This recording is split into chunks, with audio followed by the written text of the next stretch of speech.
नमस्कार साथियों, स्वागत है आपके अपने यूट्यूब चैनल में। आज की इस वीडियो में हम 45 बहुविकल्पीय प्रश्न लेकर आए हैं। साथियों, यूजी नेट की परीक्षा आ चुकी है।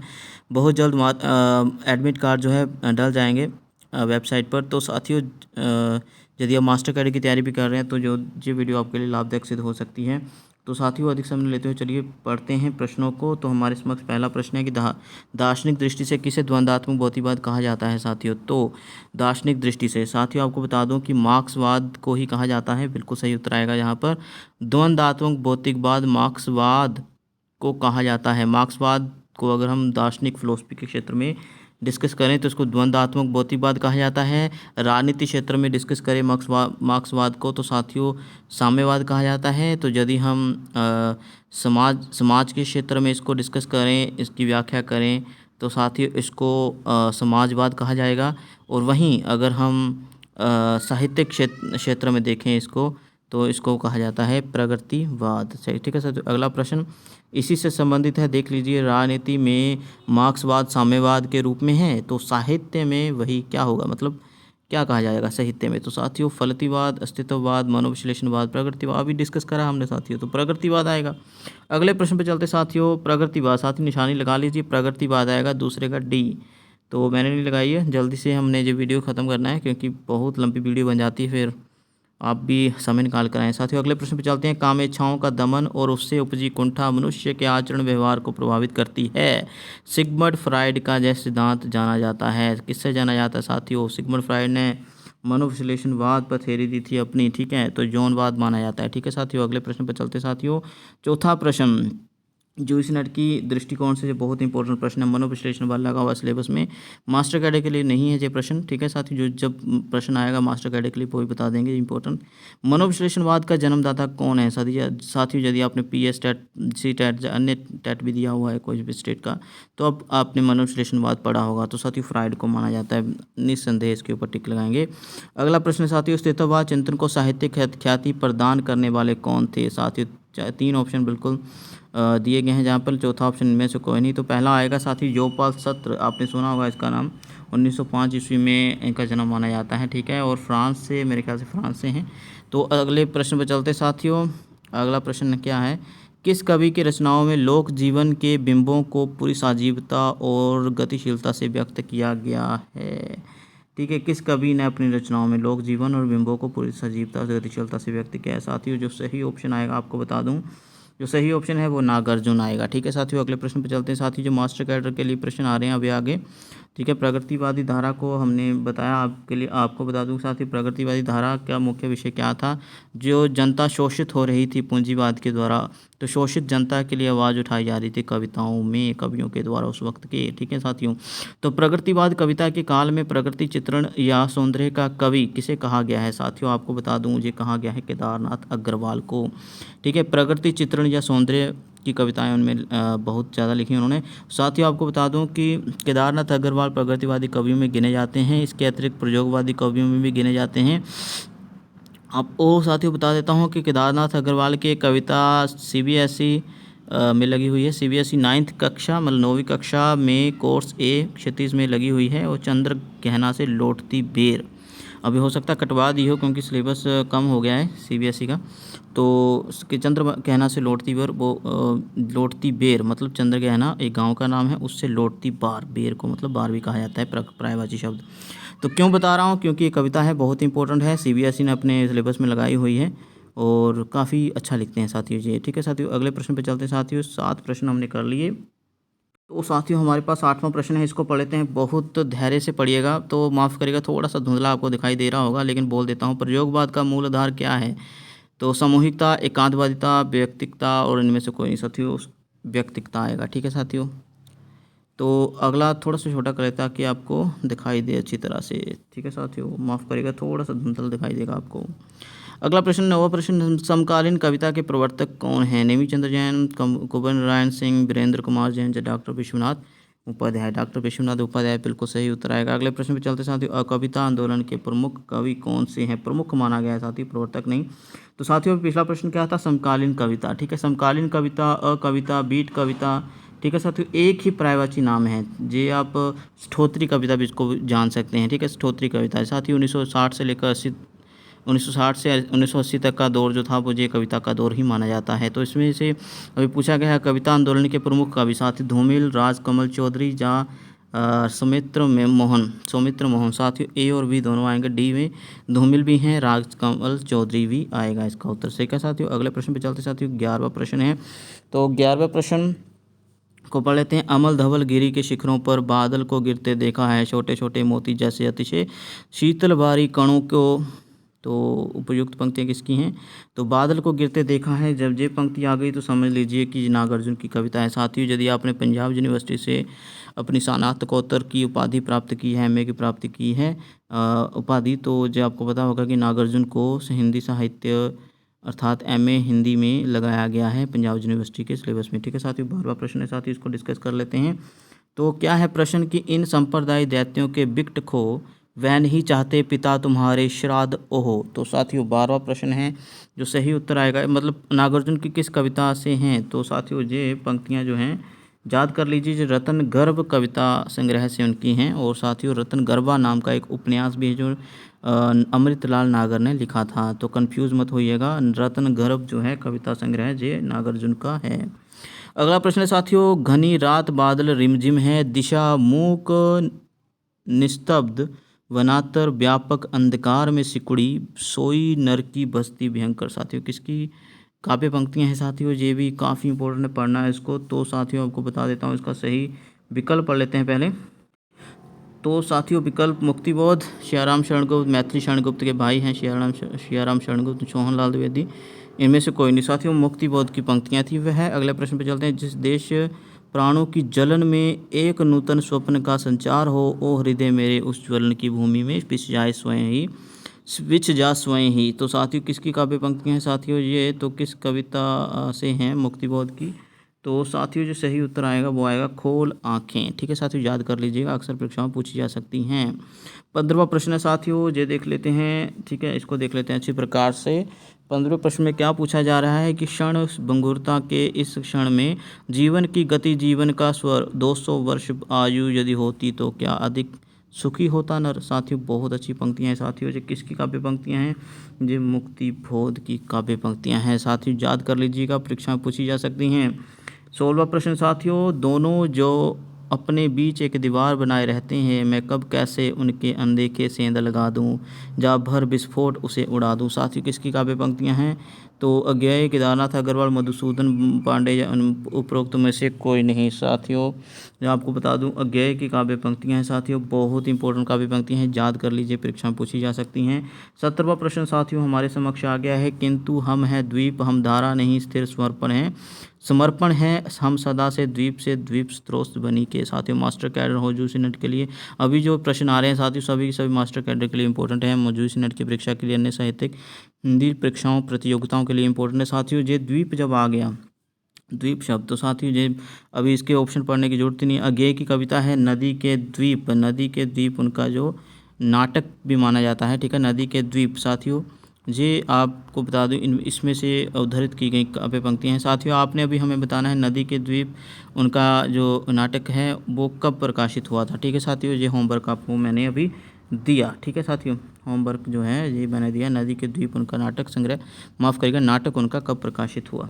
ठीक है, तो साथियों जो 17वां प्रश्न था नदी के द्वीप आएगा उसका उत्तर नाटक, और उसके ऑप्शन मैंने पढ़े नहीं क्योंकि मुझे लगा कि ज़रूरत नहीं है, ज़्यादा वीडियो लंबी हो जाएगी, वो आपको पता होना चाहिए उसके बारे में। तो अगला ऑप्शन है कि हरी बिचली घास दौलती कलगी शरहरी बाजरे की, अगर मैं तुमको लाती साज के नभ की अकेली तारिका। साथियों ये काव्य पंक्तियाँ आपको बता दूँ अज्ञेय की हैं, और ये काव्य पंक्तियाँ जो हैं इंपॉर्टेंट इसलिए हैं क्योंकि ये कविता साथियों जी यूजीसी नेट के सिलेबस में लगी भी हुई है, अज्ञेय जी की काव्य पंक्तियाँ। और ये अभी बाजरे की बात आया ना, कलगी बाजरे की, तो कलगी बाजरे की कविता से उद्धृत है साथियों, कितना आसान क्वेश्चन था। अभी 19वां प्रश्न है साथियों, ये देख लेते हैं। आपको बता दूं 19वें प्रश्न में सांप कविता के बारे में पूछा जा रहा है।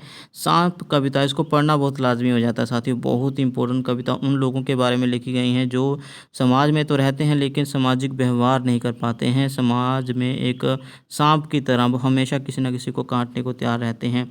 तो एक व्यंग्यपूर्ण कविता है, प्रतीक के माध्यम सांप प्रतीक बनाया गया है जहाँ पर। तो साथियों यही होता है काव्य शक्ति, यही तो होती है। आप नहीं जानते हैं काव्य शक्ति। आपको बता दूं, लिखना कुछ चाहता है लेकिन उसका बोध कुछ हो रहा है, ठीक है। कई लोग जो सामान्य, जिनको कविता की कविता ज्ञान के बारे में पता नहीं होगा, वो सही जो यही सोचते होंगे कि सांप पर लिखी गई कविता है।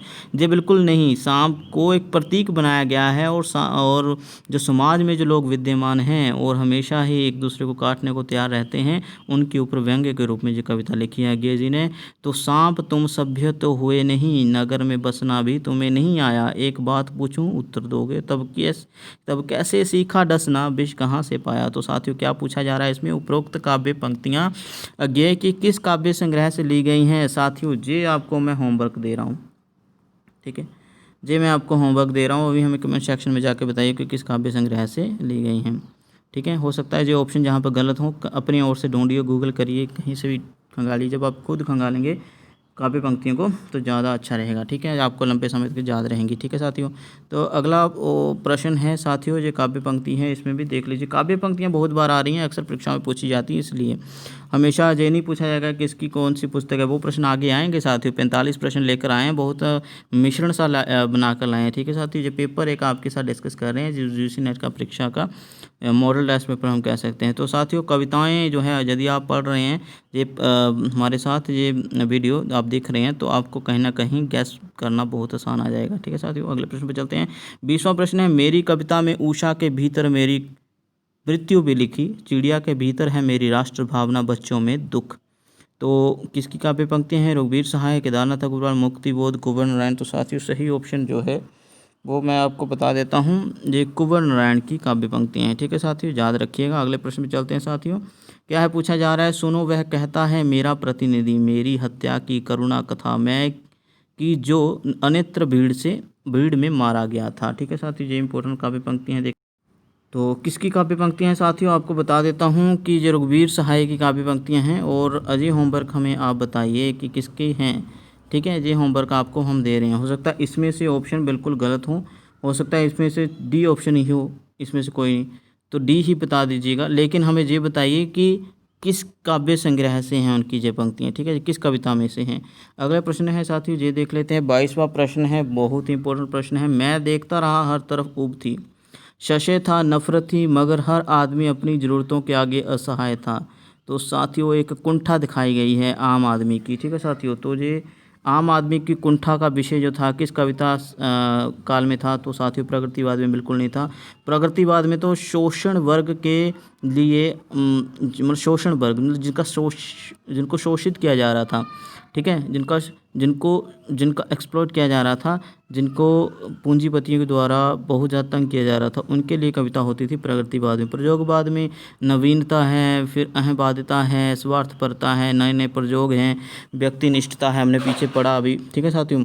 तो नई कविता के भी इस तरह के ही विषय थे प्रयोगवाद जैसे। लेकिन समकालीन कविता, जिसको स्तोत्री कविता, समकालीन कविता, अकविता, बीट कविता यानी किन किन नामों से जाना जाता है साथियों, तो समकालीन कविता जिनका समय 1960 से लेकर 1980 तक माना जाता है, जिसमें धूमिल और विश्वनाथ त्रिपाठी है ना, जैसे सुमन राजे जैसे बहुत सारे कवि आते हैं साथियों। तो ये जो कविता है वो समकालीन कविता के ही विषय हैं, ठीक है साथियों। कुंठा, जैसे आदमी की कुंठा को बताया जाता था, आदमी तंग है, सरकारें मस्त हैं अपने आप में।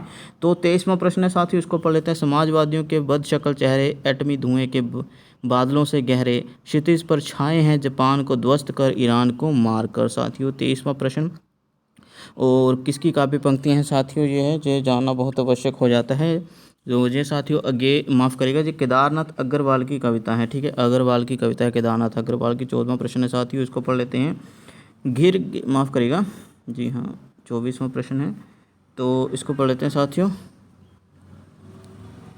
जी हाँ, गिर गया है समय का रथ कहीं, ललिमा में मर गया है राग, भावना की तुरंग लहरे, पंथ अपना अंत अपना जान। काव्य पंक्तियाँ किसकी हैं साथियों, 24वां प्रश्न है साथियों ये।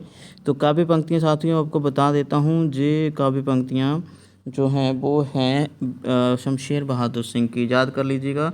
शमशेर बहादुर सिंह को भी पढ़ना बहुत इम्पोर्टेंट हो जाता है, क्योंकि ये भी साहित्य अकादमी पुरस्कार से अलंकृत कवि हैं। हालांकि शुरू में उर्दू में लिखा करते थे, लेकिन हरवंश राय बच्चन जी के प्रेरणा स्वरूप ये भी हिंदी में लिखना शुरू कर गए थे, ठीक है साथियों। अगले प्रश्न पे चलते हैं।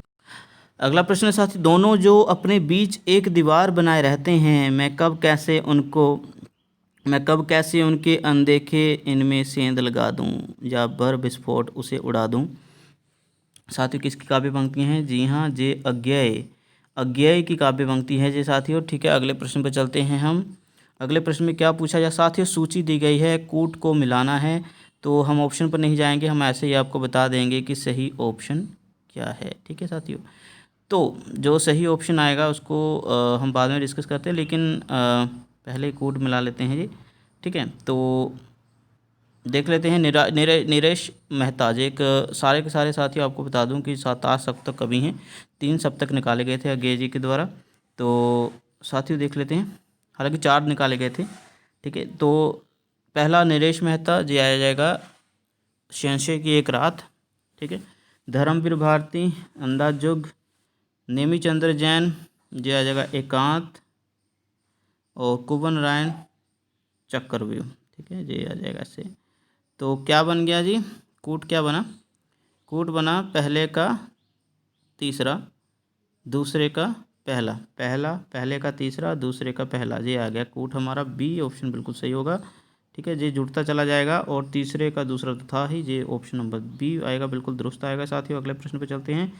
27वां प्रश्न है साथियों, इसको देख लेते हैं हम तनिक। ठीक है, तो ये भी काफ़ी आसान है, इसको हम डिस्कस कर लेते हैं। सर्वेश्वर दयाल सक्सेना जे आएगा इसका ये वाला, 1 नंबर डाल देते हैं इसको, काठ की घंटियाँ। ठीक है, आगे है रघुवीर सहाय की पुस्तक वही लोग भूल गए, ये 2 नंबर आ जाएगा जहाँ पर। केदारनाथ अग्रवाल ये आ जाएगा जी, जहाँ पर आपको बता दूँ कि पहला, माफ़ करिएगा तीसरा, है ना, तीसरे का पहला। तो साथियों विजय देव नारायण शाही जे वाला, तो आ जाएगा 1 2 4 3, इस प्रकार से आएगा। देखते हैं किस प्रकार से, 1 2 4 3। तो जो सही कूट है आपको बता दूं, पहले का चौथा है इसमें से, हाँ। तो दूसरे का तीसरा, जी हाँ, दूसरे का तीसरा रघुवीर सहाय, ये तीसरा ऑप्शन बिल्कुल सही लग रहा है। और चौथे का है हमारे जिस केदारनाथ अग्रवाल का तीसरे का पहला, ये भी है, और चौथे का दूसरा। तो साथियों जो सही कूट आएगा वो सी आएगा। ठीक है, ये वाला। तो अगले प्रश्न पे चलते साथियों, हमारे पास है अगला प्रश्न, 28वां प्रश्न है, ये देख लेते हैं। तो ये भी काफ़ी इम्पोर्टेंट प्रश्न है साथियों, इसकी प्रत्येक रचना आपको लिख लेनी चाहिए। थोड़ा सा ऊपर कर लेते हैं ताकि आपको स्पष्ट रूप से दिखाई दे। ठीक है, अज्ञेय की जो रचना है वो अद्य बाणी लिख दी है साथियों, वीणा आना था यहाँ पर, तो अज्ञेय पहला आ जाएगा, ये दूसरा, पहले का दूसरा। और मुक्तिबोध इन्होंने ब्रह्म राक्षस लिखी, तो दूसरे का चौथा आ जाएगा, ये दूसरा लगा देते हैं इसके पीछे। और शमशेर बहादुर सिंह इन्होंने अमन राग लिखा था। ठीक है, तो ये तीसरा आ जाएगा, तो पहला। तो चौथा ऑप्शन जो भवानी प्रसाद मिश्र है, ये आ जाएगा जी हमारा महाप्रस्थान। ठीक है, तो महाप्रस्थान ये आ जाएगा ऑप्शन 4। तो साथियों जो पहला है उसका आ जाएगा हमारे पास दूसरा। ठीक है, दूसरा, पहले का दूसरा देख लेते हैं, पहले का दूसरा, जी हाँ। तो 2 जगह दूसरा आ रहा है, देख लीजिए, पहले ये भी आ रहा है। ठीक है, तो देख लेते हैं। दूसरा हमने क्या चुना था? मुक्तिबोध का चुना था हमने, ब्रह्म राक्षस। दूसरे का चौथा, तो 4 आया जहाँ पर, ऊपर नहीं आ रहा कहीं भी। ठीक है, तो ये सही कूट रहा, दूसरा, चौथा, पहला और तीसरा। ठीक है साथियों, अगले प्रश्न पर चलते साथियों, ये देख लेते हैं, ये भी काफ़ी इंपॉर्टेंट है, इसको जानना बहुत आवश्यक हो जाता है। तो इसको देख लेते हैं साथियों। तो साथियों पुस्तकों के आगे हमने सुमेल करना है, तो देख लेते हैं मुक्तिबोध। तो साथियों थोड़ा सा ऊपर कर लेते हैं ताकि आपको स्पष्ट रूप से दिखाई दे। तो जी हाँ साथियों, मुक्तिबोध का देख लेते हैं। मुक्तिबोध ने दिमागी गुहा अंधकार नामक, जो पहले का पहले आएगा, फिर अज्ञेय इंद्रधनुष रोते हुए, जो बिल्कुल दूसरे आएगा। जगदीश गुप्त ये तीसरा आएगा जी। ठीक है, जगदीश गुप्त नाव के पाम। साथियों ये भी आपको बता दूं कि जगदीश गुप्त जो हैं वो व्यास पुरस्कार जीत चुके हैं, और ठीक है, व्यास पुरस्कार से अलंकृत हैं। ये अर्थ की ले नामक एक पुस्तक पर इनको व्यास पुरस्कार मिल चुका है। ठीक है, तो याद रखिएगा। लक्ष्मीकांत का अतुकांत आ जाएगा। ठीक है जी, तो ये वाला ऑप्शन बिल्कुल 1 2 3 4 ये कूट बनेगा, पहले का पहला, दूसरे का दूसरा, तीसरे का चौथा। ठीक है साथियों, जो सही ऑप्शन है वो आ जाएगा 4 डी। अगले प्रश्न पे चलते साथियों, ये भी देख लेते हैं, काफ़ी इंपॉर्टेंट प्रश्न लेकर आया हूँ मैं। ठीक है, तो इसको देख लेते हैं। तो साथियों ये हमने मिलान करना है, जहाँ पर पुस्तकों के साथ थोड़ा सा ऊपर कर लेते हैं ताकि आपको सही रूप से, स्पष्ट रूप से दिखाई दे। ठीक है, तो जी हाँ, जी हाँ, अभी देख लेते हैं हम। तो साथियों नागार्जुन की जो कविता है वो है खिचड़ी विकल्प देखा हमने। ठीक है, ये नंबर 1 आ जाएगा। केदारनाथ अग्रवाल नींद के बादल 2 आ जाएगा। आगे है रंगे राघव, अंजे खंडर नामक पुस्तक लिखी इन्होंने, तो 3 आ जाएगा। त्रिलोचन धरती, ये बिल्कुल समान आ जाएगा, बिल्कुल 4। तो ये आ जाएगा कूट हमारा। ठीक है, पहले का आ जाएगा जी दूसरा, दूसरे का आ जाएगा जी तीसरा, तीसरे का आ जाएगा पहला, और चौथे का आ जाएगा चौथा। तो ये सही कूट रहेगा साथियों। ठीक है, तो ऑप्शन हमारा जो देख लेते हैं कौन सा सही है साथियों। जहाँ पर जो सही होगा वो आएगा दूसरा। ठीक है, यह कूट हमने बनाया था जहाँ पर। ठीक है साथियों, अगले प्रश्न पे चलते हैं। अगला प्रश्न साथियों बहुत इंपॉर्टेंट है, इसको देख लेते हैं हम तनिक। ठीक है, इसको हम मिलान करेंगे, इसका देख लेते हैं। रामविलास शर्मा, जहाँ पर रामविलास शर्मा की कौन सी पुस्तक है, मुझे थोड़ा सा डाउट लग रहा है, लेकिन बाकी देख लेते हैं। रामधारी सिंह दिनकर की पुस्तक उर्वशी, ये तो हम जानते ही हैं, तो ये नंबर 2 डाल लेते हैं। दूसरे का पहला नरेंद्र शर्मा, तो जहाँ पर मुझे थोड़ा सा डाउट है, यहाँ पर सियाराम शरण गुप्त का देख लेते हैं कौन सी पुस्तक है।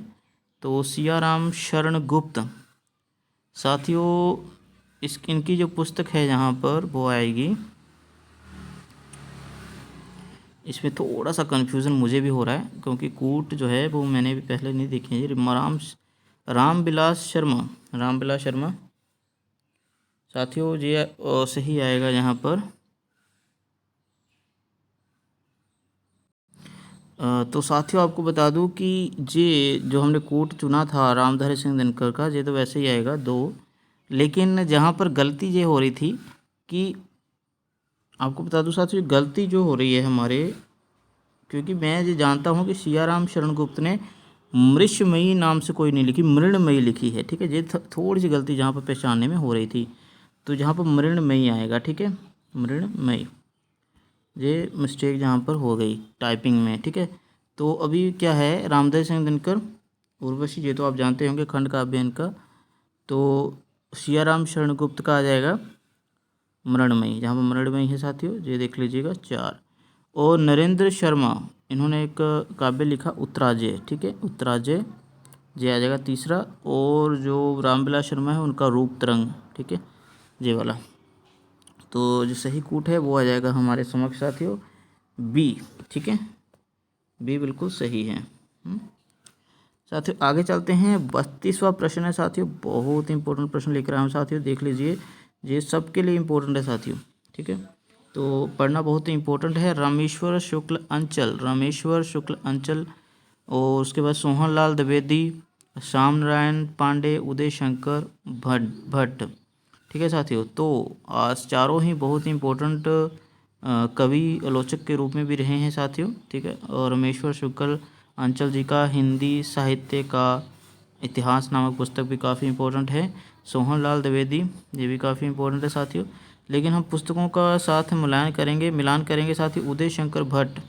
ठीक है, उदय शंकर भट्ट हो चाहे कोई और, उसको हम देखेंगे। तो पहले अब मुझे जो पता है साथियों देख लेते हैं।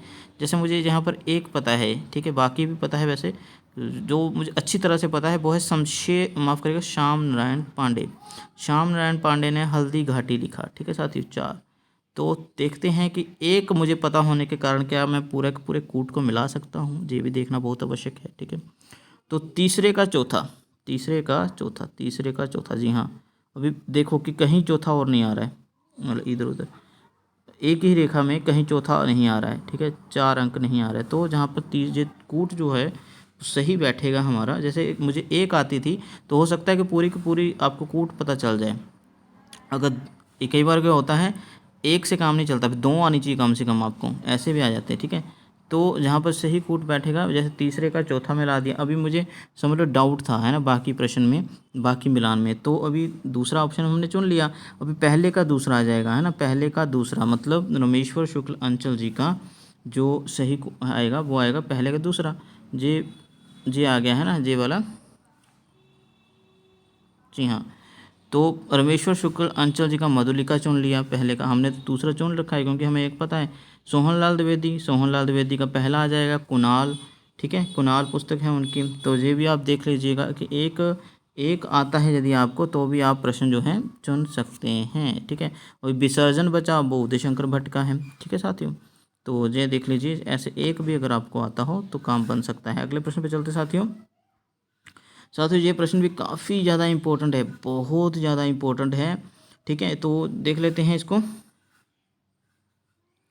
तो सही क्रम में, मतलब प्रकाशन वर्ष के हिसाब से सही क्रम चुनना है साथियों इसका। ठीक है, तो ये देख लेते हैं, ये भी इम्पोर्टेंट है। इसको ऐसे प्रश्न भी कूट के आ जाते हैं जूसी नेट में, और मास्टर कैडर में भी अभी आने की हमें संभावना करनी चाहिए, क्योंकि हो सकता है वहाँ पर भी टफ बनाने के लिए इस प्रकार के प्रश्न जो है कूट के रूप में हमारे सामने प्रदर्शित कर दिए जाएँ।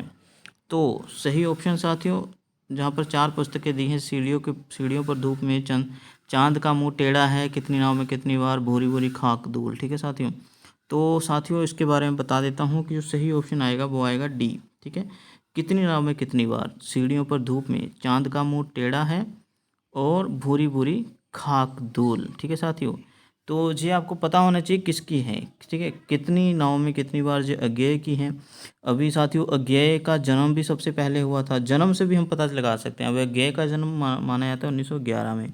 यदि आपको पुस्तक का प्रकाशन वर्ष नहीं पता, तो आपको कवि का तो कम से कम पता होना चाहिए साथियों। ठीक है, 1911, कितनी नाव में कितनी बार, सीढ़ियों पर धूप में, जे साथियों रघुवीर सहाय की, उनका जन्म हुआ था 1929 में। ठीक है, अभी जे मुक्तिबोध की है, मुक्तिबोध की रचनाएं, ठीक है, उनका मुक्तिबोध का जन्म हुआ था, गजानन माधव मुक्तिबोध का 1917 में। अभी ये देखने वाली बात है कि उनका जन्म पहले हुआ, लेकिन उनकी प्रकाशन पुस्तकों का वो बाद में हुआ। चांद का मुंह टेढ़ा है, भूरी भूरी खाक धूल, जी दोनों उनकी हैं। ठीक है साथियों, तो अभी मैं इनके प्रकाशन वर्ष आपको बता रहा हूँ। तो साथियों कवियों के प्रकाशन वर्ष, मतलब माफ़ करिएगा, कवियों का जन्म सा काल भी आपको पता होना चाहिए, इससे भी थोड़ा गैस हो जाता है। अभी कितनी नाव में कितनी बार साथियों, इसके लिए तो अज्ञेय को ज्ञानपीठ पुरस्कार मिल चुका है। ठीक है साथियों, 1978 में। तो साथियों 1967 मेरे ख्याल 1967 जो है, कितनी नाव में कितनी बार कितनी नाव में कितनी बार, जे काव्य संग्रह पर इनको ज्ञानपीठ पुरस्कार मिल चुका है। सीढ़ियों पर धूप में काफ़ी अच्छी काव्य कृति है, तो इसके ऊपर हम पढ़ लेते हैं कि कब इनका प्रकाशन वर्ष हुआ। तो साथियों अभी मैं बता रहा हूँ कितनी नावों में कितनी बार, जो उनकी काव्य कृति हैं उसका प्रकाशन वर्ष 1967 में हुआ था। ठीक है साथियों, लिख लीजिए, इसे याद कर लीजिए। ठीक है, याद कर लीजिए साथियों, इसको भूलना नहीं है आपने। तो उनका पहला काव्य संग्रह जो था वो था भग्नदूत। ठीक है, तो चिंता उनका दूसरा काव्य संग्रह, तीसरा उत्तलम, तो चौथा है हरिघास पर क्षण भर, और 1949 में है भावरा हेरी। सारे साथी इंपॉर्टेंट, इनके प्रकाशन वर्ष जो है वो याद कर लीजिएगा। ठीक है, अभी सीढ़ियों पर धूप में उसका देख लेते हैं कब प्रकाशन वर्ष हुआ। तो साथियों अभी हमने डिस्कस करा कि कितनी नाव में कितनी बार का जो प्रकाशन वर्ष कब था। सीढ़ियों पर धूप में साथियों इसके कुछ वर्ष बाद ही प्रकाशित हुआ था। और ज़्यादातर मुक्तिबोध की कविताओं की बात करें उनके प्रकाशन वर्ष की, तो उनकी मृत्यु के बाद ही अधिकतर रचनाएं प्रकाशित हुई। ठीक है, 1964 में तो उनकी मृत्यु हो गई थी। ठीक है, तो हम बात करते हैं चांद का मुंह टेढ़ा। साथियों उसके पहले सीढ़ियों पर धूप में का प्रकाशन वर्ष जो है काफ़ी ज़्यादा विवाद का हिस्सा बना रहा कि कब हुआ, लेकिन मैं मानता हूँ कि उनका प्रकाशन वर्ष जो है वो 1970 से लेकर हो सकता है 1975 के बीच कहीं हुआ हो। मुझे मिला नहीं है, मैंने बहुत ढूंढने का प्रयास किया। यदि आपको पता है तो सीढ़ियों पर धूप में कब इसका प्रकाशन वर्ष हुआ, मतलब कब इससे प्रकाशित हुई कृति, तो ज़रूर बता दीजिएगा। इसके अतिरिक्त चांद का मुंह टेढ़ा है, ये 1975 और 80 के बीच में प्रकाशित हुई काव्य कृति है। और भूरी भूरी खाक धूल, ये 1980 इसका प्रकाशन वर्ष है, ये याद कर लीजिएगा। ठीक है, तो इसी प्रकार गैस करके भी हम पता लगा सकते हैं। बस आपको कभी कभी जन्म काल पता होना चाहिए, और थोड़ा बहुत एक भी आपको पता हो प्रकाशन वर्ष के बारे में, तो आप लिख सकते हैं।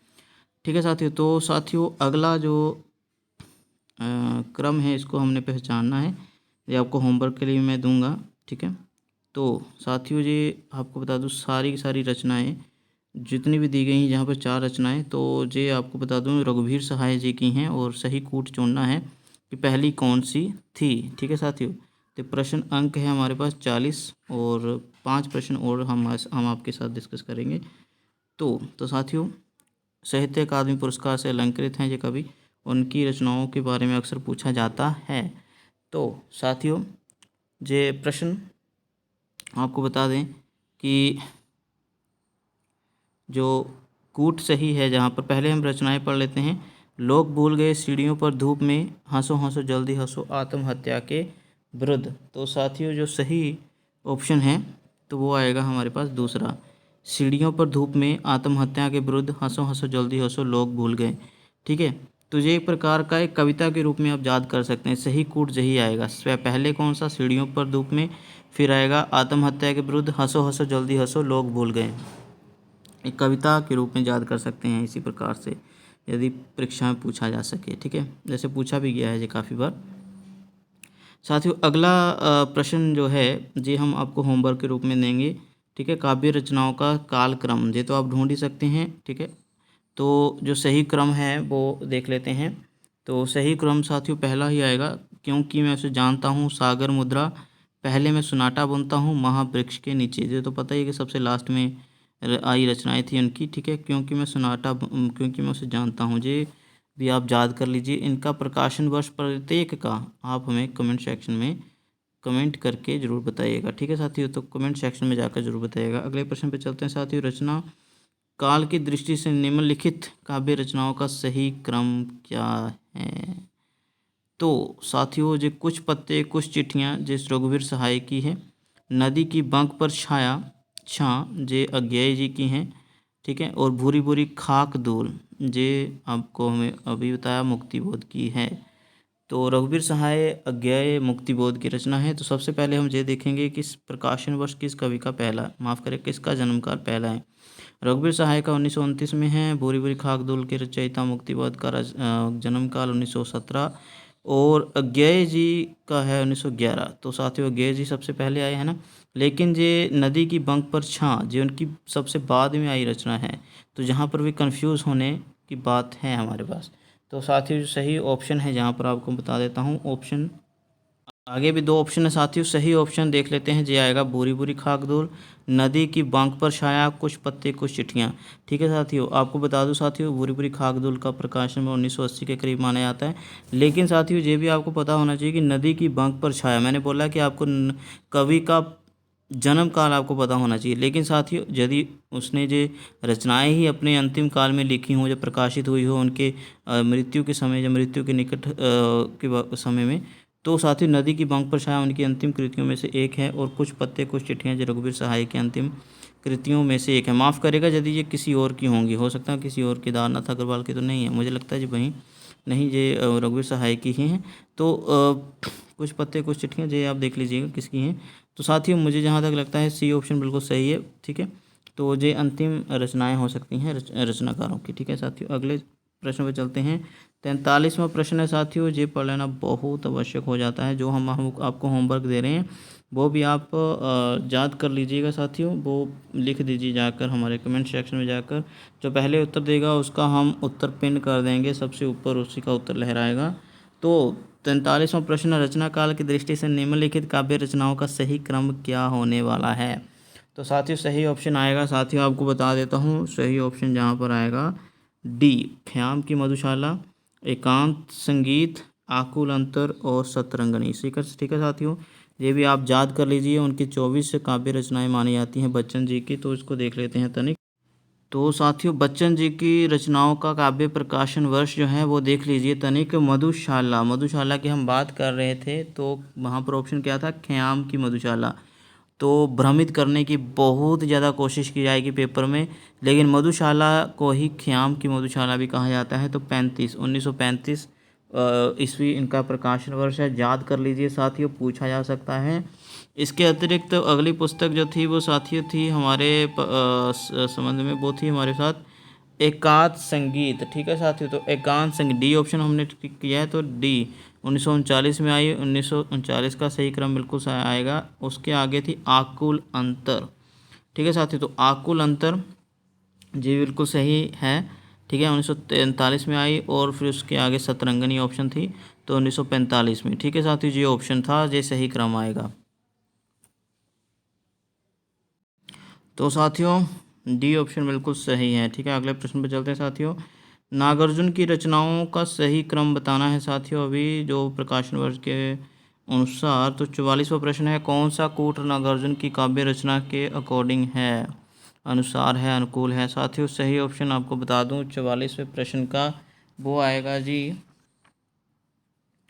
ऑप्शन आएगा वी। ठीक है साथियों, ये याद कर लीजिए आप। सतरंगी पंखों वाली, प्यासी पथराई आंखें, जुगधारा, ऐसे भी हम क्या। ठीक है साथियों, अगले प्रश्न पर जाने से पहले मैं इसका प्रकाशन वर्ष भी इन रचनाओं को बताकर जाऊंगा। तो साथियों मैं नागार्जुन का भी बता रहा हूँ आप लोगों को। नागार्जुन का काव्य रचनाओं का काव्य प्रकाश जुगधारा 1900, जो देवनागरी अंकों में लिखा है जहाँ पर, भ्रमित मत होना साथियों, 1953। ठीक है साथियों, तो 1953 में जुगधारा छपी। ठीक है साथियों, अगले प्रश्न पर चलते हैं। ठीक है, अगला अगला ऑप्शन जो था वो था हमारे सामने साथियों, जुगधारा के बाद जो ऑप्शन था वो था प्यासी पथराई आँखें। ठीक है साथियों, तो क्या था, प्यासी पथराई आँखें, तो उसका देख लेते हैं। वो था 1962 में आया। ठीक है साथियों, जो याद कर लीजिएगा, 1962 लिखा है। फिर उसके आगे जो ऑप्शन है साथियों वो देख लेते हैं हम, जो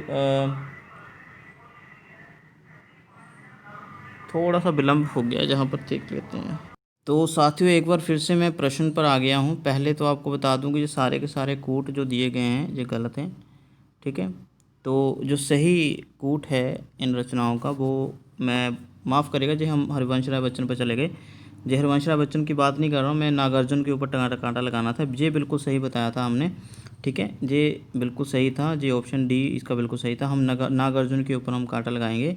ये जो कूट बताया गया है जहाँ पर साथियों, ये बिल्कुल गलत है। ठीक है, तो इसके ऊपर विश्वास नहीं करना है। ठीक है, तो हम जो सही कूट है वो लिख रहे हैं साथियों।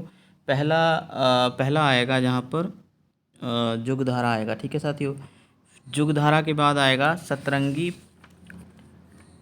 पंखों वाली, फिर आएगा प्यासी पथराई आँखें, उसके बाद आएगा ऐसे भी हम क्या। ठीक है साथियों, पहले जुगधारा आएगा, फिर आएगा प्यासी पथराई आँखें, माफ़ करिएगा, दूसरे नंबर पर आएगा सतरंगी पंखों वाले। ठीक है साथियों, हम आपको बता देते हैं। तो साथियों कई बार क्या होता है, किताबों में भी बहुत गलतियां हो जाती हैं। ठीक है, जैसे मैं किताब से लेकर आया था तो बहुत सारे सवाल जो है गलत हो जाते हैं।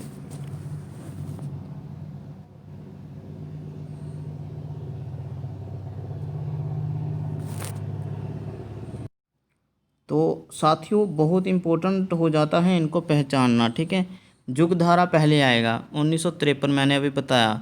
दूसरे अंक पर आएगा जी सतरंगे पंखों वाली 1900, ठीक है 1959 में, 1959 में। ठीक है साथियों, ये सही क्रम रहेगा।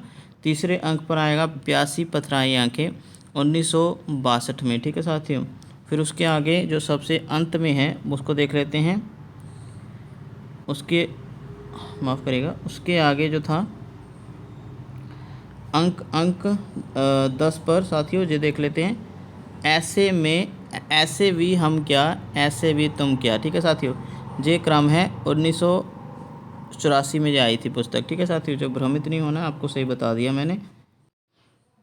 तो साथियों अभी हमारे पास 45वां प्रश्न है साथियों। 44वें प्रश्न में बहुत सारी गलतियाँ थी। ठीक है, वो प्रश्न ही गलत था, उसके जो कूट थे बिल्कुल गलत थे, जो क्रम थे। तो सही क्रम मैंने बताया, उसमें थोड़ी सी देरी हो गई, लेकिन जानना बहुत आवश्यक था। तो रचनाकारों का सही कालक्रम बताना है साथियों। अज्ञेय का रचना काल मैंने भी बताया 1911 है। ठीक है, मुक्तिबोध का 1917 है, मतलब 17 है। शमशेर बहादुर सिंह का माना जाता है 1911 ये भी, और रघुवीर सहाय का माना जाता है 1929। तो अभी दो रचनाकार पहले आ जाएंगे, अज्ञेय और शमशेर बहादुर सिंह। ठीक है, तो देख लेते हैं कौन सा सही होगा जहाँ पर। ये देख लीजिए, फिर से अगर मैं बोलूँ तो पूरी की पूरी कविता, मतलब जो कूट है अक्सर गलत दे दी जाते हैं किताबों में। ठीक है, तो ये हम फिर से गलत कहेंगे, क्योंकि अज्ञेय 1911 और शमशेर बहादुर सिंह का भी 1911 के करीब जन्म काल माना जाता है, तो दोनों को पहले आना चाहिए था। हो सकता है कि अज्ञेय का 2 महीने पहले हो गया हो, शमशेर बहादुर सिंह का 2 महीने बाद हुआ हो जन्म, कंपैरिजन के हिसाब से। लेकिन मुक्ति बोध को तो हम पहले रख ही नहीं सकते हैं, क्योंकि उनका तो 1917 में हुआ। रघुवीर सहाय का सबसे अंत में आएगा, ये बिल्कुल सही है। अज्ञेय या शमशेर बहादुर सिंह दोनों में पहले आएगा। ठीक है साथियों, याद रखिएगा। तो आपको सही कूट जो है मैं बता देता हूँ। तो सही कूट है जो है वो है सबसे पहले अज्ञेय, दूसरा है शमशेर बहादुर सिंह, तीसरा है मुक्ति बोध, चौथा है रघुवीर सहाय। ठीक है साथियों, ये कूट रहेगा। बाकी गलत हैं, जो सारे के सारे कूट फिर से मैं कहूँगा गलत हैं। ठीक है, बाकी जितने भी प्रश्न हमने करे वो बिल्कुल सही थे। तो मिलते हैं अगली वीडियो में साथियों। माफ़ करिएगा, कुछ प्रश्न हमने आपको गलत होते होते आप बचा लिए। थोड़ी सी वीडियो इसी कारण लंबी हो गई, नहीं तो हमने प्रयास किया था कि इसको हम 30 मिनट के अंदर अंदर ही ख़त्म कर देते। तो मिलते हैं अगली वीडियो में साथियों। तैयारी करते रहिए, और अक्सर परीक्षाओं में जब हम तैयारी करते हैं, परीक्षाओं की तैयारी, उसके लिए जो पुस्तकों की हम मंगवाते हैं वो गलत हो जाती हैं। जिस प्रकार से अभी तो चलो मुझे थोड़ा बहुत पता था, लेकिन बच्चे क्या करते हैं, याद करते रह जाते हैं उन्हें पुस्तकों को। तो थोड़ा सा अलग अलग पुस्तकें लेकर चलिए, वीडियोस देखा करें यूट्यूब पर हमारी। ठीक है, हम प्रत्येक जानकारी आपको सही देंगे। जहाँ पर गलत होगी हम मानते भी हैं और माफ़ी भी मांगते हैं। ठीक है साथियों, तो अगली वीडियो में मिलते हैं, तब तक अपना ध्यान रखिए। धन्यवाद।